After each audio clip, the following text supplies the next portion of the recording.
2026 সালের এসএসসি পরীক্ষার্থীরা আসসালামু আলাইকুম। স্বাগতম জানাচ্ছি বাংলাদেশ শিক্ষা বার্তার নতুন একটি ভিডিওতে।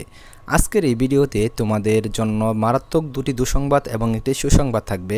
তো দুঃসংবাদ দুটি হচ্ছে যে তোমাদের প্রত্যেকটা বেঞ্চে কিন্তু 4 ফুট বেঞ্চে কিন্তু তোমাদের একজন শিক্ষার্থী বসানো হবে এবং 6 ফুট যদি বেঞ্চ থাকে তাহলে সেক্ষেত্রে কিন্তু 2জন শিক্ষার্থী বসানো হবে।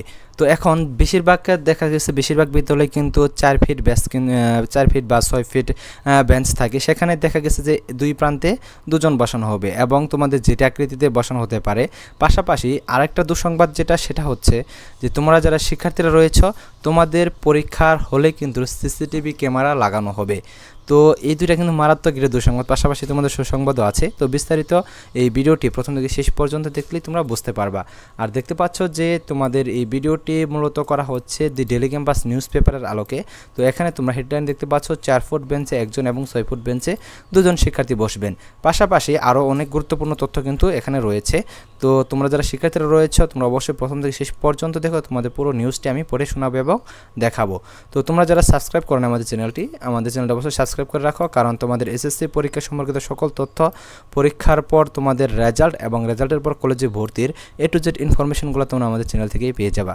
কাজে আমাদের চ্যানেলটি সাবস্ক্রাইব করে পাশে থাকা বেল আইকনটি বাজিয়ে দাও। সো আসো আমরা মূল বিষয়ে চলে আসি। তো দেখো, আসন্ন এসএসসি পরীক্ষাকে সুষ্ঠু ও নকলমুক্ত পরিবেশে সম্পন্ন করতে বেঞ্চ অনুযায়ী আসন্ন শ্রেণীবিন্যাস নির্ধারণ করা সহ 31টি নির্দেশনা দিয়েছে ঢাকা মাধ্যমিক ও উচ্চ মাধ্যমিক শিক্ষা বোর্ড। বৃহস্পতিবার 2 এপ্রিল ঢাকা শিক্ষা বোর্ডের পরীক্ষা নিয়ন্ত্রক প্রফেসর SM কামাল উদ্দিন হায়দারের সই করা এক বিজ্ঞপ্তিতে এসব নির্দেশনা দেওয়া হয়েছে। নির্দেশনায় বলা হয় 5 থেকে 6 ফুট দৈর্ঘ্যের বেঞ্চে সর্বোচ্চ 2জন এবং 4 ফুট দৈর্ঘ্যের বেঞ্চে একজন পরীক্ষার্থী বসতে পারবে।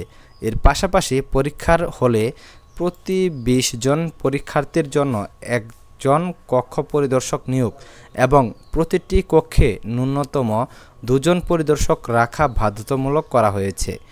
পরীক্ষা শুরুর 30 মিনিট আগে শিক্ষার্থীদের কেন্দ্রে প্রবেশ নিশ্চিত করতে হবে। এরপর কেউ দেরিতে এলে বিশেষ বিবেচনায় প্রবেশের সুযোগ দেওয়া যাবে, তবে তার তথ্য রেজিস্টারে লিখে রাখতে হবে।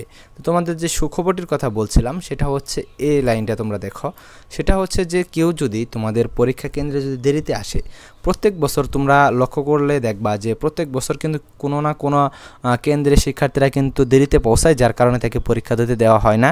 সে কিন্তু কান্নাকাটিতে ভেঙে পড়ে, তারপরেও কিন্তু তাকে এই সুযোগ দেওয়া হয় না। কিন্তু তোমরা যারা 2026 ব্যাচের শিক্ষার্থীরা রয়েছে তোমরা কিন্তু এই সুযোগটা পেয়ে যাচ্ছ।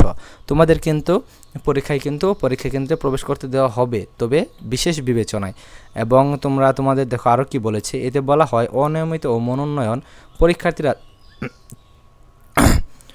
এতে বলা হয় অনিয়মিত ও মনোনয়ন পরীক্ষার্থীরা 2025 সালের সিলেবাস অনুযায়ী প্রণীত প্রশ্নপত্রে এবং নিয়মিত শিক্ষার্থীরা বা পরীক্ষার্থীরা 2026 সালের সিলেবাস অনুযায়ী পরীক্ষায় অংশ নেবে এবং পরীক্ষা শুরু হবে সকাল 10টায়। তোমরা এগুলো সব কিছুই জানো। তারপরে এখানে যে বিষয়টি উল্লেখ করেছে, থানায় যে ট্রেজারি থাকে বা যেখানে সংরক্ষিত স্থান, সেখানে কিন্তু প্রশ্নপত্রগুলো লকারে কিন্তু তালাবদ্ধ অবস্থায় থাকবে। 3 দিন আগে এটা নিশ্চিত করতে হবে। এই বিষয়টি কিন্তু এখানে তারা উল্লেখ করেছে। তো যাই হোক, এটা তোমাদের বিষয় না, এটা যারা দায়িত্বরত রয়েছে তাদের বিষয়। তো দেখো, তোমাদের যে বিষয়টি সেটি এখন এখানে উল্লেখ করছি।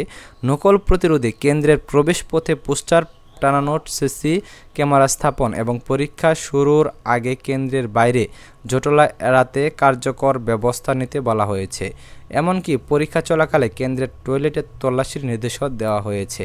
তাহলে বুঝতে পারছো যে কেউ টয়লেটে গিয়ে নকল করবে না, নকলের কোনো উপায় নেই। তাহলে বুঝতে পারছো তো কী পরিস্থিতি তোমাদের সৃষ্টি হবে। তো এখানে দেখো, এখানে তারা উল্লেখ করেছে কিন্তু যে তোমাদের প্রবেশ পথে কিন্তু ক্যামেরা স্থাপনের কথা বলছে, কিন্তু এখানে রুমের কথা যেহেতু উল্লেখ করে নাই, তো এটা তোমাদের ক্লাসরুমে হয়তো লাগানো হবে না বলে মনে হচ্ছে। তারপরে দেখো, প্রবেশপত্র বিতরণ ও উত্তরপত্র ব্যবস্থাপনায় বলা হয়েছে কেন্দ্র সচিবদের পরীক্ষা শুরুর অন্তত 10 দিন আগে বিদ্যালয় প্রধানদের কাছে প্রবেশপত্র হস্তান্তর নিশ্চিত করতে হবে। তো এই বিষয়গুলো যেহেতু তোমাদের যারা কর্তৃপক্ষ রয়েছে, তোমাদের স্কুলের টিচাররা রয়েছে, তাদের এই বিষয়গুলো তোমাদের জানার প্রয়োজন নেই। তো তোমাদের দেখো এখানে যে বিষয়গুলো বলেছে, একটা তোমাদের সুখবর সেটা হচ্ছে তোমরা যদি হঠাৎ যানজটের কারণে বা যে কোনো কারণে যদি 30 মিনিট পূর্বে যদি পরীক্ষা কেন্দ্রে উপস্থিত হতে না পারো তাহলে সেটা বিশেষ বিবেচনায় তোমাদের ভিতরে যাওয়ার ব্যবস্থা করা হয়েছে।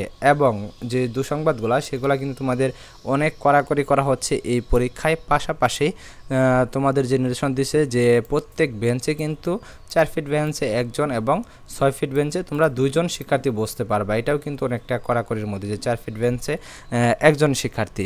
তো যাই হোক, তোমরা যারা শিক্ষার্থীরা রয়েছো তোমরা অবশ্যই এখনও যারা আমাদের চ্যানেলটি সাবস্ক্রাইব করো নাই সাবস্ক্রাইব করে রাখো এবং পাশে থাকা বেল আইকনটি বাজিয়ে দিয়ে রাখো। ধন্যবাদ সকলকে পুরো ভিডিওটি দেখার জন্য।